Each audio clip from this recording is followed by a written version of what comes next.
I got here. I had done my research, but still, I went 4 days without hot water, trying to figure it out on my own and being too self-conscious to contact my host.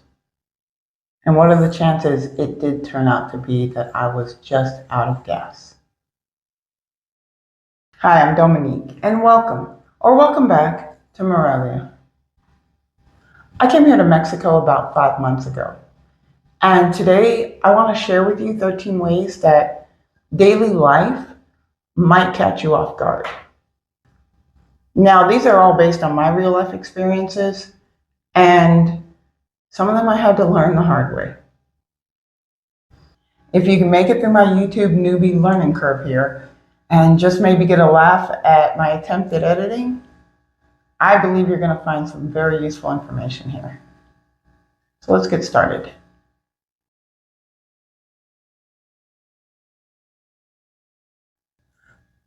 Okay, so now back to my original story. When I arrived here in Morelia, I had been driving for hours. I had also slept in my car the night before and driven the full day before that. If you're interested in learning more about that story, you can check out video number 1 or video number 2 for some of those details. But if you have watched those already, you already know how important a hot shower is to me. And by the time I emptied out my fully loaded SUV and the roof rack, I was absolutely ready for that shower. But when I got in, I only had cold water. I realized this is a gas water heater. Maybe they didn't have it lit while the apartment wasn't occupied. Cold shower didn't really bother me that much. This was November and it was still pretty warm out. And like I said, I had just unloaded my car going up and down 3 flights of stairs. So the cold shower didn't really bother me.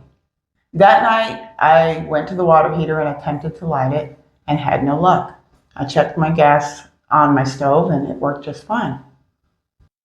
So the next day, after being out and exploring all day, I get home that evening and of course I think, don't forget to light the pilot light. I head in there, can't get it lit. Now there are instructions on the water tank, but of course they're in Spanish.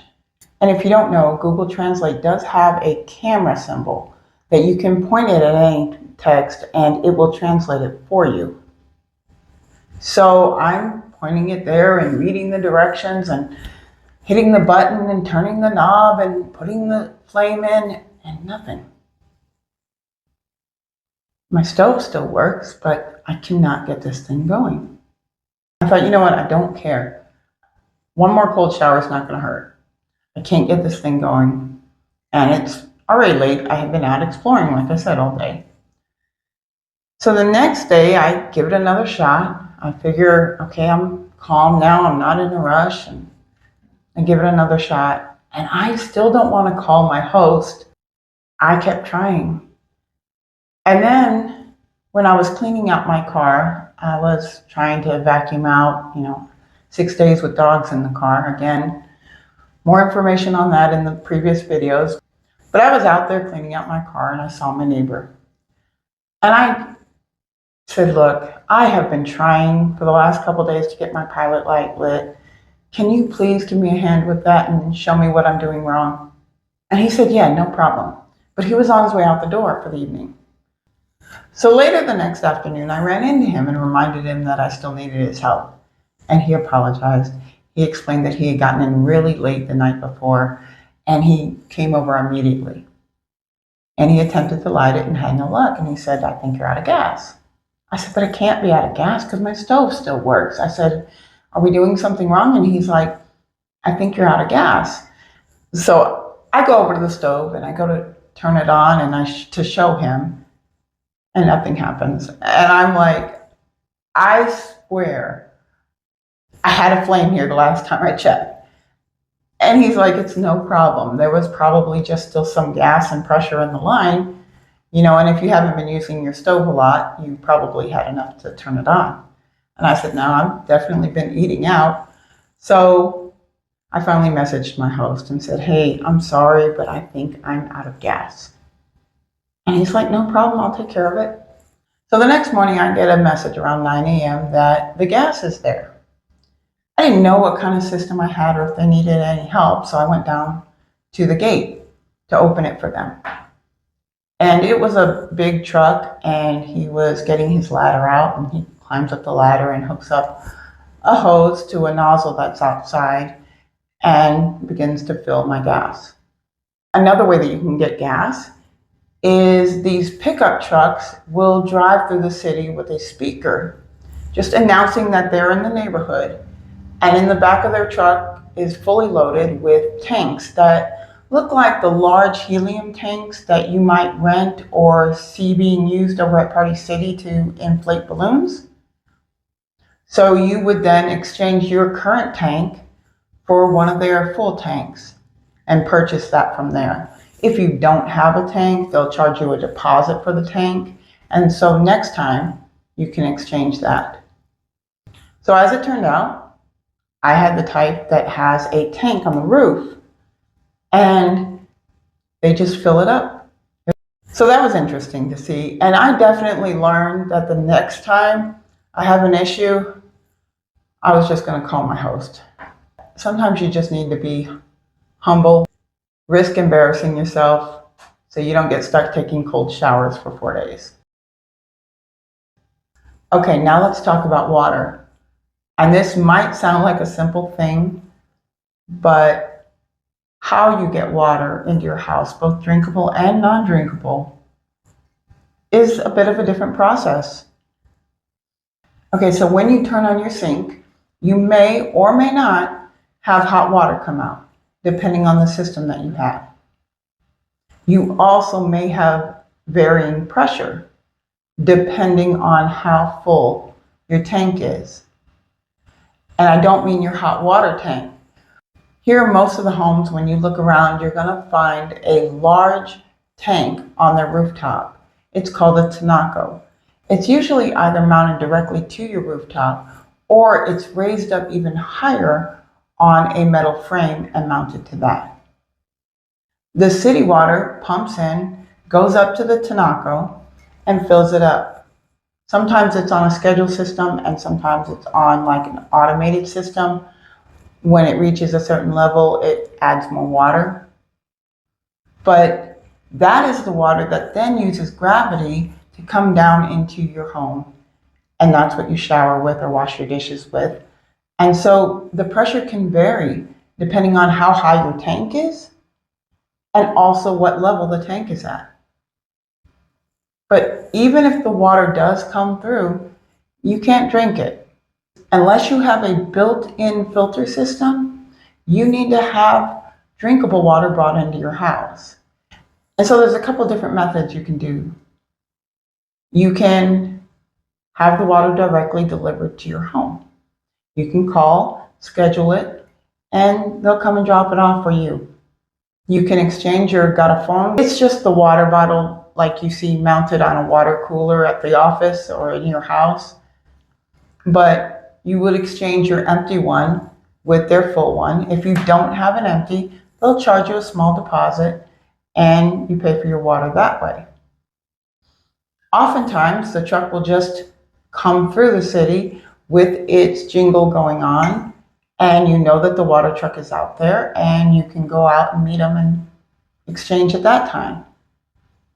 So you're aware, you can hear it, it's very loud, that there's a water truck coming through. For me, I choose the fill station method. I walk a couple of blocks, I fill up my jug. They do provide caps if you don't have one or you prefer to have a clean one each time. The cap does fit your standard water bottle, but the one I brought with me, they don't quite fit. So I actually put a layer of tin foil over the top and then press the lid down onto it. It cost me 16 pesos, which is just about 75 cents. And then I personally carry it back with me. Now they do have these rolling carts that you can get that are specifically designed to carry 1 or 2 bottles. And some people will make their own makeshift one, but I don't have one of those. So for me, I just carry it back. And yeah, carrying it up 3 flights of stairs is probably as much fun as it sounds. But it works for me. So getting drinkable water into your house, it might seem like a process. It's not that big a deal, but it's definitely not usually just as easy as turning on the tap. Okay, what about trash? I mean, we all make it, right? And we need to get rid of it. Now, I know in the United States there are many methods for getting rid of your trash. So here in Morelia, I've got a new experience. You can order a private trash service to come and pick up your trash. If you need trash picked up outside of the regular trash pickup, you can have a private service come and pick it up for you. But they do provide a city trash service. It's just not exactly run the way you might think it is. You don't leave your trash out in the bags on the street or in a can. Instead, you wait till you hear the bell. Ahead of the trash truck, through the neighborhood, will ride a person on a bicycle, ringing a loud bell.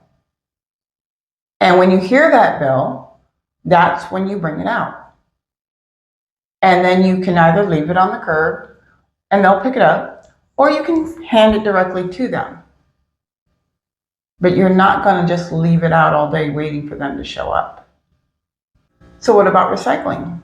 Here, there is a recycling center just a couple blocks down from me. I can choose to walk my recycling down there or drive it down there. And they will pay me by the pound, depending on which product, to recycle it. But if I'm a person that doesn't want to recycle or don't want to take the time for it, maybe I only want to recycle certain items, and so I just chunk everything into the trash. Well, that process of handing that trash to that man in the back of the dump truck doesn't end there. He then opens up every bag and sorts them into different recycling piles. So even if I don't feel like the process of going down there and getting paid for my recycling, I can still feel a bit better knowing that it is being recycled. Okay, so here's one I thought was kind of fun. What about knife sharpening? I was surprised when I saw this, and I had never seen it before. Of course, you can sharpen your own knives at home. But in my area, there is a gentleman that rides around on a bicycle announcing his presence, and you can bring your knives out to him, and he will sharpen them. And I've seen many of the businesses using him. He has a sharpening wheel that is connected to his bicycle. And he just faces backwards and props his rear tire up and pedals his bicycle, which then powers the sharpening stone and sharpens the knife. I thought that was very interesting when I saw it. And apparently it is, like I said, something that actually is utilized by the small businesses and the people here. I could use a few of my knives to be sharpened. This might seem a little bit outdated or antiquated to you, but honestly, if you're a business or just somebody at home who needs their knives sharpened, it's pretty convenient to have it come to you. Okay, so let's air out our dirty laundry. Literally. Yes, they do have washing machines and dryers here, but not every home has them. In fact, I have neither here at this Airbnb. Oftentimes they have a washer, but no dryer, and so they will line dry their clothing. When I look out from my rooftop while I'm hanging my own clothes, I will see many of the houses with clothes hanging as well. So what do? Well, there are very few and far between laundromats. You can find them occasionally. I actually found my first one last week. So for me, I've been washing my clothes by hand for the last 5 months. And why? Because I was embarrassed to ask somebody else to do my laundry for me. I'd never done that before. I finally got up the nerve to do that. and got turned down. Very politely, apologetically. I felt more bad for her than I did for myself having to do the walk of shame back with my dirty laundry. But there was just too much dog hair on my linen, and she was concerned it would clog up her lines. So I've been washing everything here by hand. And it's not bad. But most people will take their stuff and drop it off. It is weighed out and they will have their laundry done for them. So don't be embarrassed. But be aware that if you have as much dog hair on your clothing and linen as I do, you may not be able to drop it off there. So if you're coming here and having a washing machine and a dryer on your premises or in your home, and you're planning on renting, then just make sure it's included in the amenities. They may offer you a washing machine and not a dryer. Now, for me, I opted for one that had neither. And I do have a very large washing sink, and hang drying it on the line is not a problem for me. Also, the utilities are included in my rent, so I don't have to be worried about the cost of the hot water or the water in general. So it doesn't bother me. Okay, now let's talk about something that a lot of people want to know about, and that's medical care. And I'm not going to go into hospital care and insurance and all of that. I'm not qualified to discuss all those things. Oftentimes, your simple medical emergencies or medical needs can be handled at a place that they call a medical consultorio, which is a medical consult that is done by either an in-house doctor at the pharmacy or a small clinic that is usually attached to the pharmacy. And this is really popular here in Morelia as well as throughout Mexico. So it may remind you of our walk-in clinics like urgent care back in the States, where you don't always need an appointment. But here you do walk in and you're going to wait your turn, and they can handle many of your non-emergency needs and also write you prescriptions for many of your medications. And it's only going to cost you about $3. $3 to walk in and get seen by a doctor.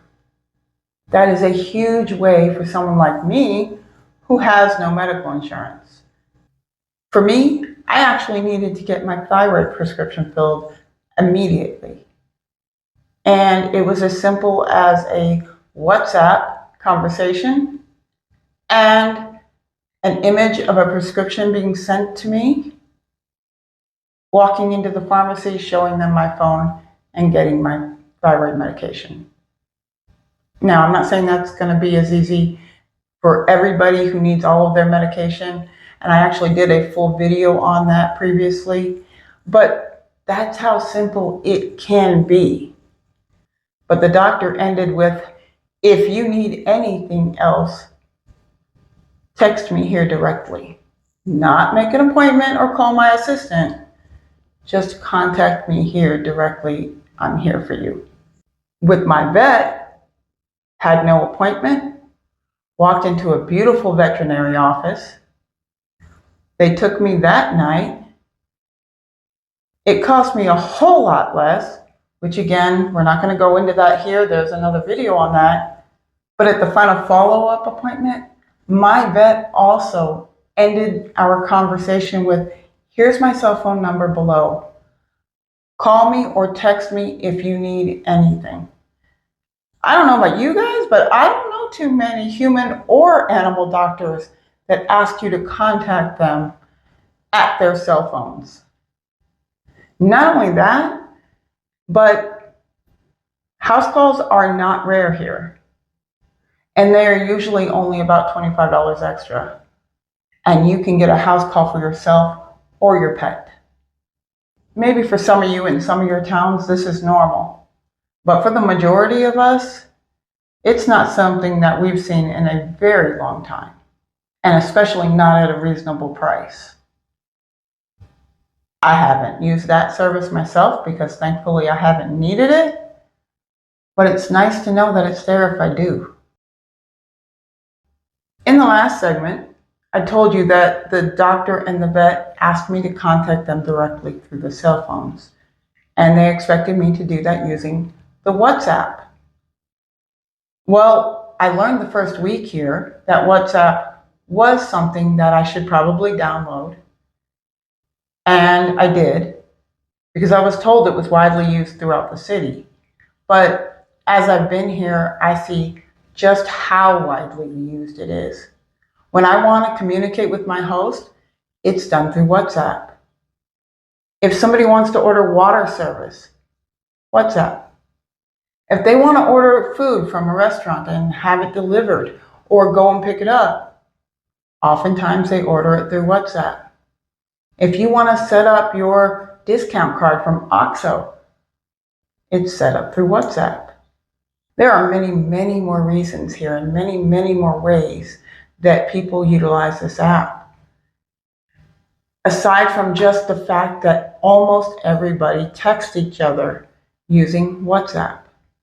So if you don't have it and you are heading to Mexico, I would definitely make sure to download that app. You're going to need it more often than you think you would. Okay, now we're on the road to our next subject, which is driving. It is a unique experience here compared to the United States. I don't know about every other country. I haven't driven in every other country, but they do things differently here. They have some unique ways that are not necessarily written down, I don't think. I think they're more like customs. But people on major highways and roads will drive to the right with their tires literally on the shoulder. And this is to allow the cars behind them and the cars that are coming at them to pass the car that's in front of them. So instead of waiting for your lane to be clear, the driver on the opposite road will just drive down the center using a little bit of both of your lanes and pass the car in front of it. Another thing you might see here is a U-turn being done in the middle of the street. And I'm not just talking about your back road or the small 2-lane roads.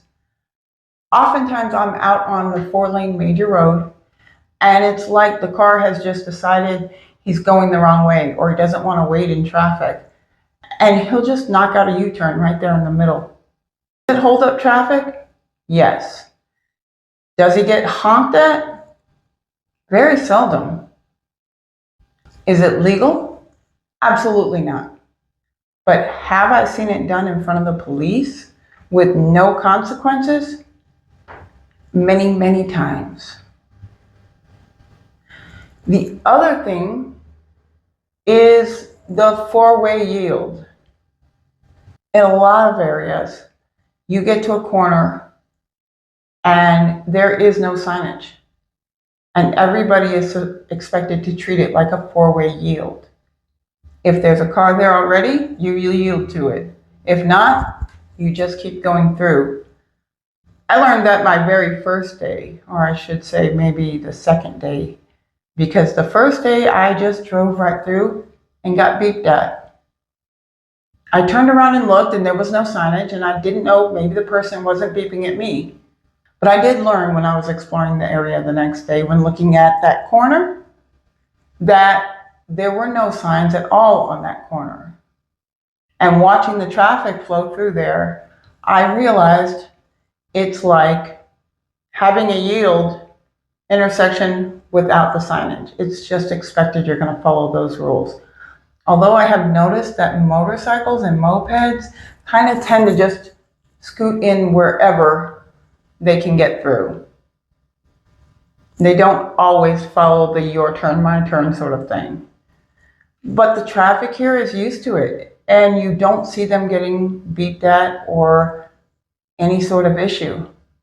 So yes, some of the unwritten rules are different and you have to adjust to them. Dealing with the police. This definitely can be unique because your encounters can be different depending on the officer or where you're at. Again, there is a previous video that talks about 3 different encounters I've had with the police and how they turned out. But something that you might need to get used to is the fact that you may get pulled over and you may be asked to buy them a soda instead of getting a ticket. It's just something that happens here. And it's not just to tourists. Unfortunately, a lot of people see all of these YouTube videos and they're afraid of the police and they're afraid of being pulled over. They're afraid of having all their money taken or their car confiscated. That is often not the case at all. And it's definitely not directed only at tourists. Okay? For example, a friend that I met here told me the story of about how he had run to get his car and he was pulling it around in order to have something loaded into it. So he wasn't going more than a block, half a block, when he got pulled over by the police for not having put his seatbelt on. He explained to him that he was only going this very short distance, and the officer explained to him that he could buy him a drink or he could pay a full ticket price. Now, my friend knows that this can happen and he doesn't keep his money altogether. So he pulled out some money out of his pocket. He had about 200 pesos there, which is about 10 US dollars. And he attempted to hand it to him. But as usual, the officer, even though everybody knows what is going on, asked him to fold the money discreetly, place it underneath his driver's license, and hand it to him. And he did. Sometimes they'll ask you to put it inside of a ticket book or some other method inside your passport, which don't do that. Please do not hand over your driver's license or your passport. You risk it being held hostage. Let them look at those things. But yes, they will often ask you to slide it inside of something or hand it to them discreetly. He did that. He was on his way. He said it's a lot cheaper than paying the cost of a ticket. And so I asked him, I'm like, I don't understand why this is so acceptable here that everybody knows it's going on. And yet it doesn't seem like anything is being done about it, or that it's uncommon and people don't seem to be offended by it. And he said, well, firstly, our officers don't get paid that much money, which is probably why they do this. He said, and then we're just used to it. It's normal for us. We don't really talk about it, but it's normal. And it's just kind of considered an accepted way. And it's usually much cheaper and easier for both the person who's avoiding the ticket and the officer, who not only gets the money but doesn't have to do the paperwork. That was his answer. They don't make enough money, so it's okay. They're used to it, so it's okay. And if you're going to live here, you might have to learn to be okay with it as well. I am not in any way, shape, or form telling you to comply or not comply with the request. What I'm telling you is don't be shocked if you get that request, and decide for yourself how you want to handle it. Do you want the ticket, or do you want to pay for his drink? It's hot out here. Maybe the officer really is thirsty. If the sound of a loudspeaker going off during the day bothers you, that's something you might want to consider, but know that when they're going off, they're usually offering a valuable service. One of the loudspeakers that goes off is for the truck that comes by, and it will pick up your appliances or your mattresses that you don't want. And oftentimes they'll pay you a fee for them. So they will drive through the city announcing that they're in the neighborhood, and you let them know what you have, and they'll load it up into the truck. And if they can resell it, they will give you a small fee for it, which to me is much better than where I live and you need to call a private company or set something up with the city and pay an additional fee to have these items taken away. Because if they can't resell it and they're not willing to give you a fee for it here, they will often just haul it away for free. And then there are food trucks or trucks driving through selling fresh fruits and vegetables. There might be the cart vendor who is selling hot tamales, and they're all announcing their presence with a loudspeaker. Maybe it's pre-recorded or maybe it's their personal voice. So when you hear them going off, just remember that loudspeakers are a common way for the local vendors or businesses to advertise themselves. It's not uncommon, and often it's a service you want anyway, and it's a nice reminder that you needed it. Okay, so how does the mail system here work? I'm going to be honest, I don't 100% know.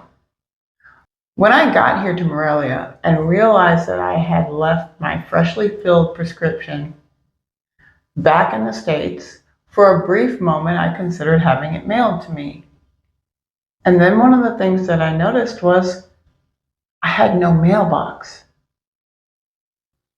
Now, that's not to say that they don't get mail, because every now and then something will be slid, like a utility bill, underneath the gate door.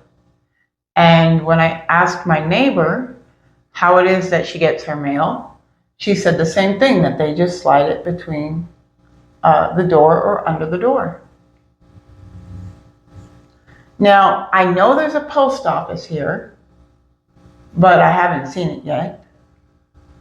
And I do know that they have package services, like you will see a DHL truck driving around. I never see a mailbox. I've never seen a mailbox like we might see on the corner. But how they exactly get their mail, because in the 5 months I've been here, I've never actually seen a mail courier. Or do they have post office boxes? I've heard that they do, but that it's not exactly popular. And I have heard that oftentimes they'll receive a notification if a package is arriving so that they know to answer the door. The rest of the process is still a bit of a mystery to me. Okay, this is leading me into my next brief conversation about OXXO. I do know that at an OXXO, they will, certain locations, sometimes take and accept your Amazon packages or other packages and let them be dropped off there for you. You have to check with that particular location to find out if they do that. And I also know that they offer bill pay service there. So you can walk in and grab your drink and stop and pay your bill, much as you might do at the cash center in a Walmart. And the last item that I want to talk about is sort of how money moves here, a little bit about the banking systems that I've encountered, and the fact that this is really still a cash forward society. Now, I cannot say that this encompasses all of Mexico. What I can tell you is that here in Morelia, and through a good portion of Mexico, from what I understand, cash still rules. In other words, yes, you can use a card at the supermarket if it's a large enough supermarket. But you're probably going to want to carry coins to tip your bagger with. They are often senior citizens who are solely working for tips. If you go to a smaller store or a smaller restaurant or food stand, they often won't take a card at all. My banking experience was also kind of unique. So when I booked my Airbnb, I paid through the app. But when I extended an additional 4 months, I paid my landlord directly. Only directly meaning directly into his account. And yet, my host just gave me his account number and his debit card number and his full name and told me I could go to the ATM with this information and make the deposit. Firstly, that is something that most of us hug close to our chest and never share with anybody except the teller. So I was definitely surprised that he freely gave that to me over WhatsApp. So I showed up at his bank and I started to walk into the bank, but there were a couple people there that were offering to help everybody. And I explained to them that I needed to make a rent deposit into my host's account. And he was like, no problem. And I told him I had this information. He walks me straight out to an ATM, which there were about a dozen ATMs. Now, this is a larger bank called BBVA. And there were literally like 6 or 7 ATMs on one side and another 6 or 7 ATMs on the other side. And huge lines going to these ATMs. But this gentleman walks me directly to one of the ATMs, gets the information, punches it into the keyboard, confirms that it's correct on the screen, takes my cash, puts it directly into the machine, and hands me a receipt. That was it. It was done as easy as that. Now, the only problem with that was I didn't actually catch everything he was doing. So the next month I attempted it myself and failed. I didn't want to hold up the line of people while I was trying to figure this out, so I decided to go directly into the bank. I got there to the door. Again, there were people there, and I just told them I needed to make a deposit. Secretly, I might have been hoping that they walked me back out to the ATM again, but instead, the person I was talking to was standing in front of a tablet that was on a stand. She punches a button, pulls out a ticket, hands it to me. Tells me to watch the board for my number. There was a really nice lady behind me that kind of inserted herself into the conversation and then made sure I understood what was going on, sat down next to me, watched the board for me, and made sure I got to the teller. But when I looked around, I felt like I was at a major city DMV. There were a dozen tellers servicing in the bank, and there were at least 100 people sitting in chairs waiting for their turn. On the other side of the bank were a bunch of cubicles type spaces where I'm assuming they process loans and other things. So I was waiting patiently, and this woman was talking with me, and she kept an eye out for my number and made sure I knew where to go, which is just one of the many kind things that I've encountered here. And in fact, if you want to hear more about some of the kind people that I've encountered here, because so often you hear the negative, that's what my next video is going to be about. I'm going to be telling you about some of the amazing or just generous, kind things that I have encountered while I've been here. So come back and check that out. But I also learned the next month that you're not allowed to use your phone inside this bank. Now, maybe it's for security purposes, I don't know, but I was just killing time when the officer walked up and told me to put it away. Okay. I mean, it's a little boring because I had about an hour wait, but That was my own fault because I still hadn't learned to make the deposit at the ATM and I didn't feel like messing with it. It was a little bit boring. But the service was great. And the tellers were friendly. And again, hand them the account number and tell them I want to make a deposit into this person's bank account. No questions, no ID. This was just as easy as walking in and taking care of business. And again, there was probably such a large number of people there waiting for the teller services because cash and cash transactions are predominant here. And then there's another really good reason to carry coins. And that is because almost anywhere you go, you're going to have to pay to use the restroom. Almost every restroom that you want to go into is going to have a turnstile that you put coins into, which usually ranges somewhere between 5 and as much as 15 pesos. Or a person that is sitting outside taking money and handing you maybe a receipt and maybe a few sheets of paper. Sometimes you walk in and there will be a paper roll on the wall. But I saw something new for the first time the other night.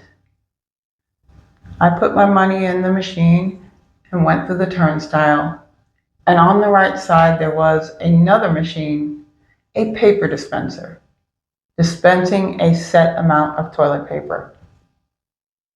At least if you have the human taking your cash out there or the paper on the wall, you can take more or ask for more if you need it. Here, you got what you got, no more, no less, and nobody to ask for extra. Definitely not convenient in certain situations. But also, you learn to make sure you always have coins on you if you're out for the day. You do not want to be stuck in that situation where you're trying to get change for pesos, especially if you have been on a long bus ride and really want to hit that turnstile quickly. Is it inconvenient? Like a few of other things? Yeah. But it works for them. And when you come here, you learn to make it work for you. There are so many wonderful benefits to this society. I really enjoy being here in Mexico, and I'm willing to accept a few inconveniences in order to experience all the rest of that. So I hope you got something out of this video. Thank you for making it through. If there were a lot of bad edits, I apologize. I'm still learning. And if you're curious about some of the people that I've met here and the kindness that I've received, tune in for next week's video. I cannot tell you how many people tried to warn me against coming here because they didn't trust the people here in general. Absolutely glad I didn't listen. Thank you, and I hope to see you next week. Take care.